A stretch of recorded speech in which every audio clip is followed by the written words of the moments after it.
I still remember the sound of the hallway clock ticking that morning.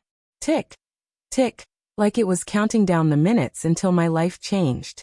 I was sitting in my favorite chair, the one by the window where I used to read books to my grandkids before they stopped visiting. My son Daniel came in first. He didn't even look me in the eyes. Then came his wife, Julia, carrying papers and speaking like a lawyer. "Mom, we've found the best place for you," Daniel said.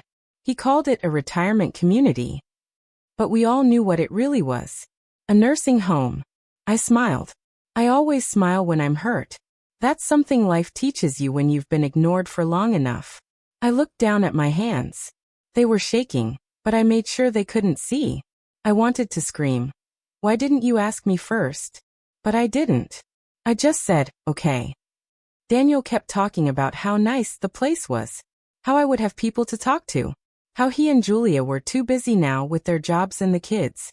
I nodded, but inside I was sinking, like someone had just tied a stone around my heart and dropped it into cold, silent water. They didn't want to take care of me. I wasn't useful anymore. I had become a burden. I packed my small suitcase. Just clothes. A few pictures. My prayer book. Everything else, they said they'd donate or throw away. I walked slowly down the stairs. No one offered to help me. When I reached the car, my daughter-in-law opened the trunk. She didn't even say goodbye to the house I had raised their children in. I whispered it myself. Goodbye home. We started the drive. Daniel was driving. Julia sat beside him, on her phone the whole time. I was alone in the back seat. They didn't talk to me much. Just a few fake smiles in the rearview mirror. I watched the world go by through the window. Houses, families, people walking together. I wondered if any of them had forgotten their mother today. Probably not. I closed my eyes for a moment. And suddenly, I was young again. Holding Daniel's hand on his first day of school. Cooking his favorite soup when he was sick. Staying up all night sewing his costume for the school play. And now? Now I was being dropped off like a package they didn't want anymore. My phone buzzed in my bag. I reached in and saw an unknown number. I almost didn't answer. But something in my heart said, "Pick up." So I did. "Hello," I said softly. There was a pause. Then a voice. A voice I hadn't heard in over 40 years. "Anna? Anna, is that really you?" the woman said. I froze. It was Luciana, my childhood best friend. We had lost touch when she moved abroad decades ago. I thought I'd never hear from her again. Tears filled my eyes before I could even speak. "Yes, it's me," I whispered. She had found my number from a mutual friend in Brazil, who told her I wasn't doing well. She had been looking for me for months. "I'm back in the country now, Anna," Luciana said. "I want to see you. Are you okay?" I hesitated. How could I explain it all in one call? That my own children were sending me away. That I had spent my whole life putting everyone else first. And now I was being left behind? I didn't say much. Just, "They're taking me somewhere today. I don't know if I'll be able to talk after this." But Luciana's voice turned strong. "Where are they taking you?" I told her the name of the nursing home. "I'll meet you there," she said without hesitation. I looked up. We were already close. My hands were shaking, but this time, not from sadness. Something inside me, a small flicker, felt alive again. Maybe I wasn't completely alone. Daniel didn't notice my call. Julia didn't care. They were talking about their weekend plans. Laughing. Making jokes. And me? I was invisible. Just an old woman in the back seat. A woman they had once called Mom. As we turned onto the road to the nursing home, I stared out the window. I didn't know what was going to happen. But something was different now. Someone still remembered me. Someone still cared. And they were waiting for me. The car kept moving, but it felt like the world had stopped. I sat quietly in the back seat, holding my bag close. Neither Daniel nor Julia looked back. Not once. The road ahead was calm, wide, smooth, with green trees on both sides.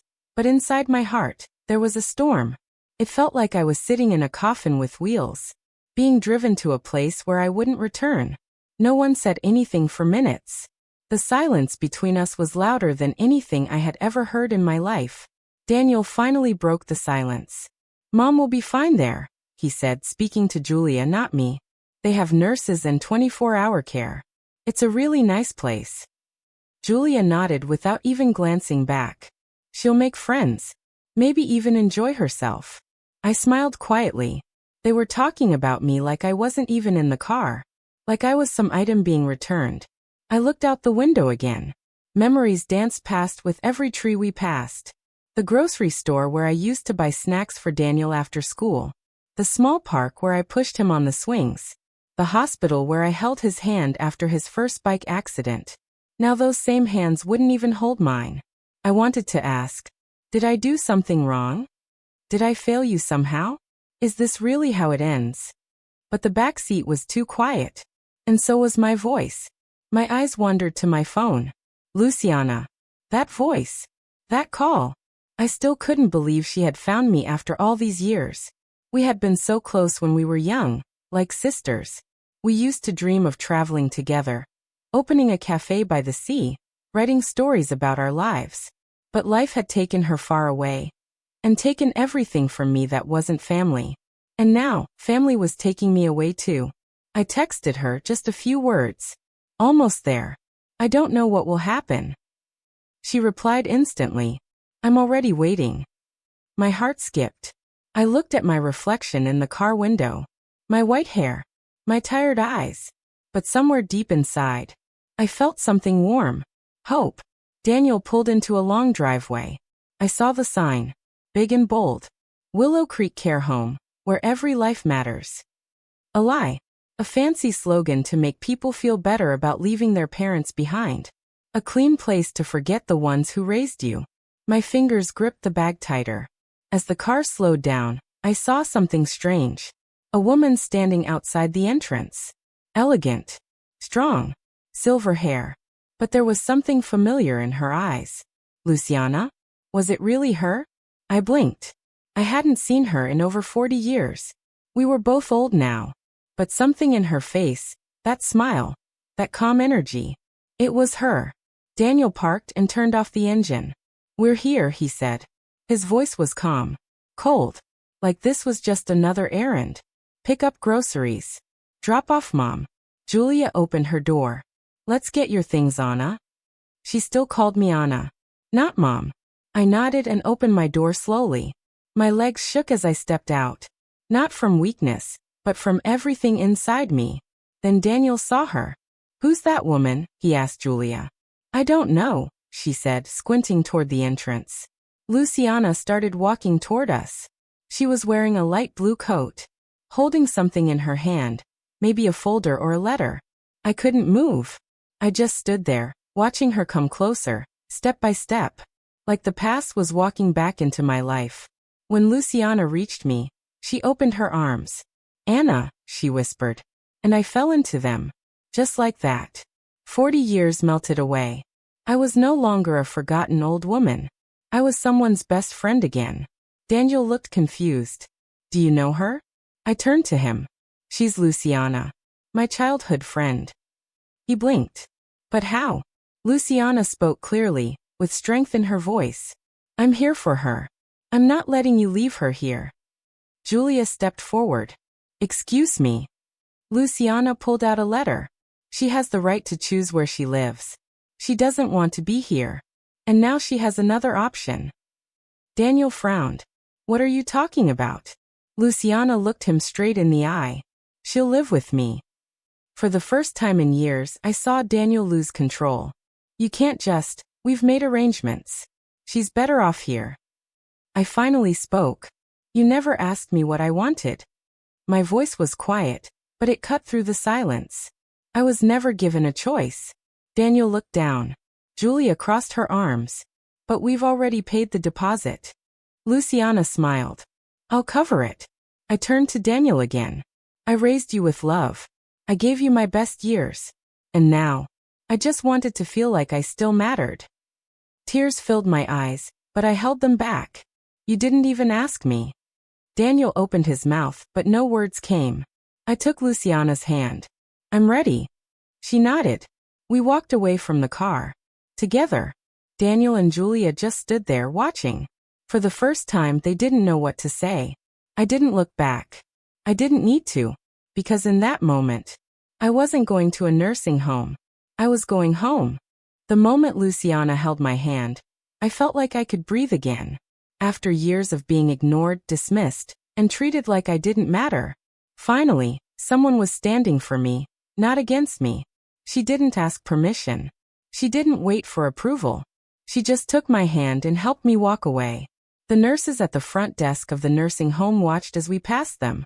Daniel and Julia were still back by the car, arguing quietly. They didn't follow me, not even to say goodbye. Maybe that hurt. But honestly, I had no more tears left for them. Not now. Not today. Luciana turned to me gently. Are you sure you're okay to walk? I smiled through the ache in my knees. I'm more okay now than I've been in years. We stepped outside the large white gates. And that's when I saw it. A black car waiting near the sidewalk. A driver standing beside it, holding the door open. Luciana, what is this? I asked softly. She smiled. You didn't think I came alone, did you? I looked around, confused. Everything was happening so fast. Luciana explained.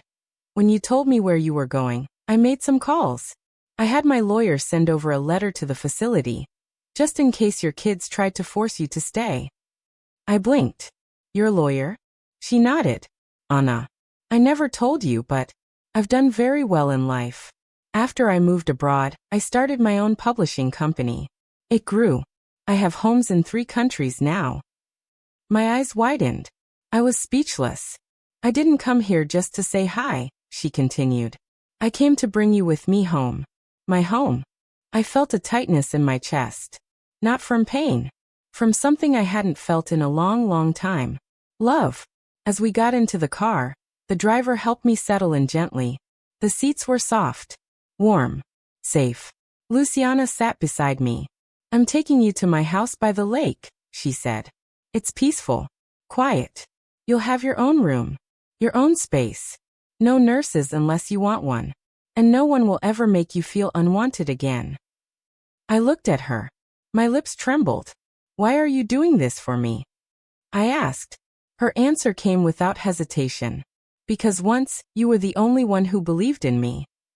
I closed my eyes and let her words wash over me. I didn't realize how tightly I had been holding my breath all these years. How much I had been pretending to be okay, just to keep my family happy. And now?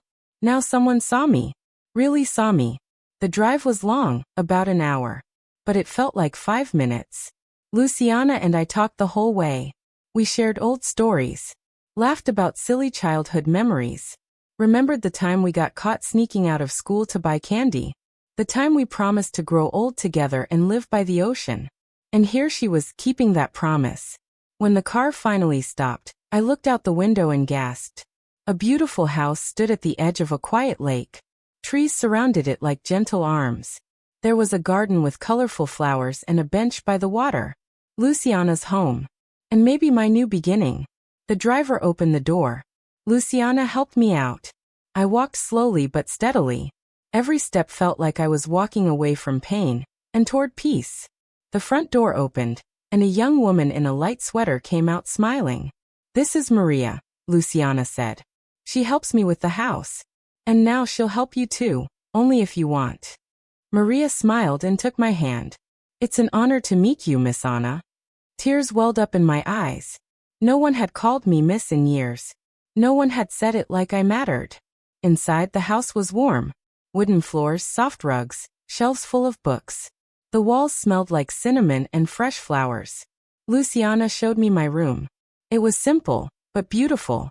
A big window looked out over the lake. There was a chair by the window, just like the one I had at home. Only this time, I wasn't being left behind.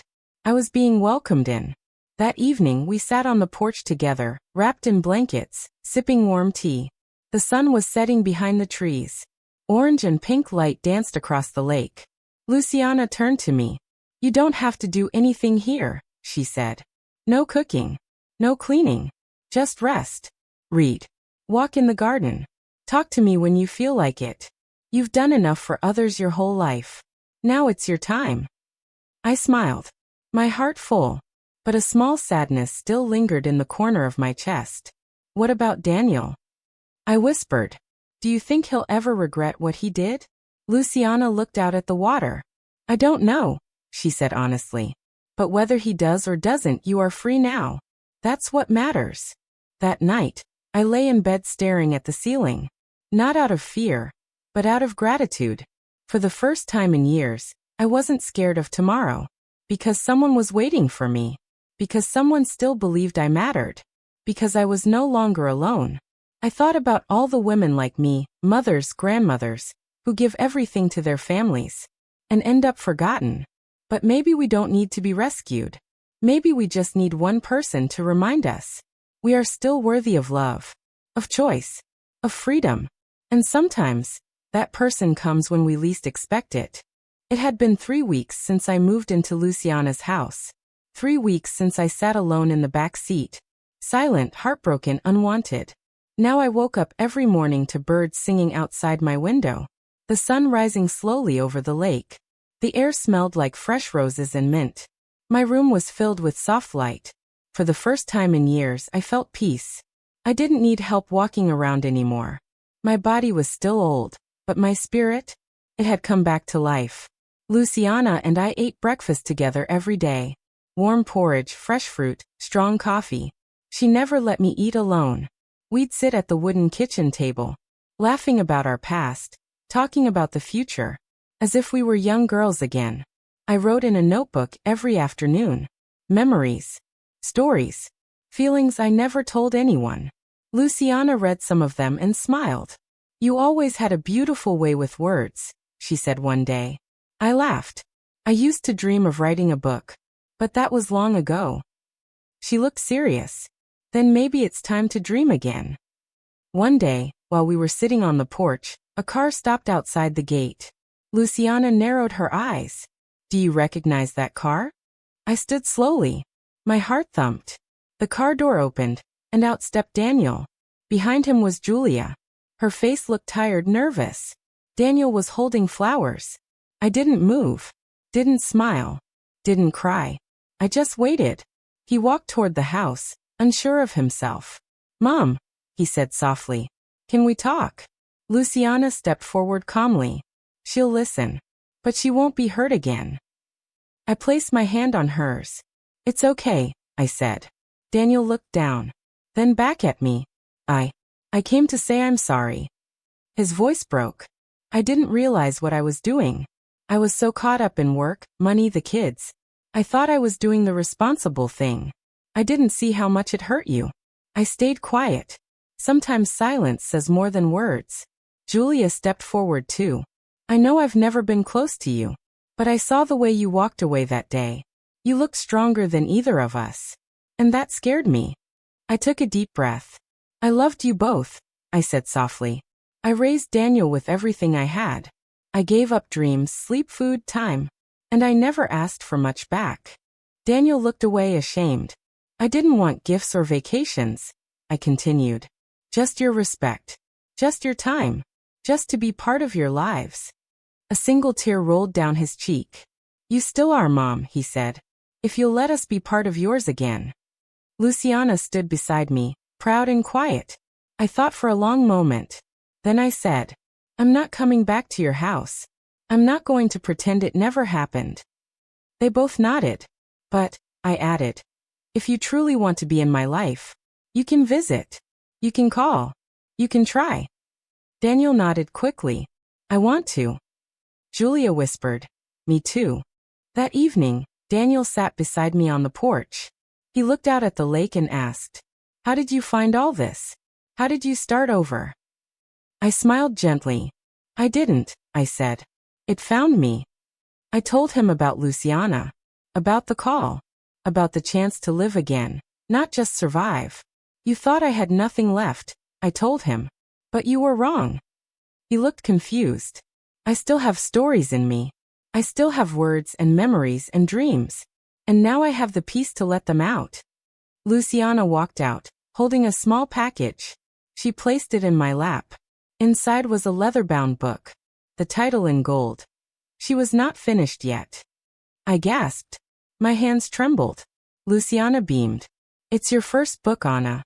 I took your stories. I edited them with your notes. We're publishing it next month.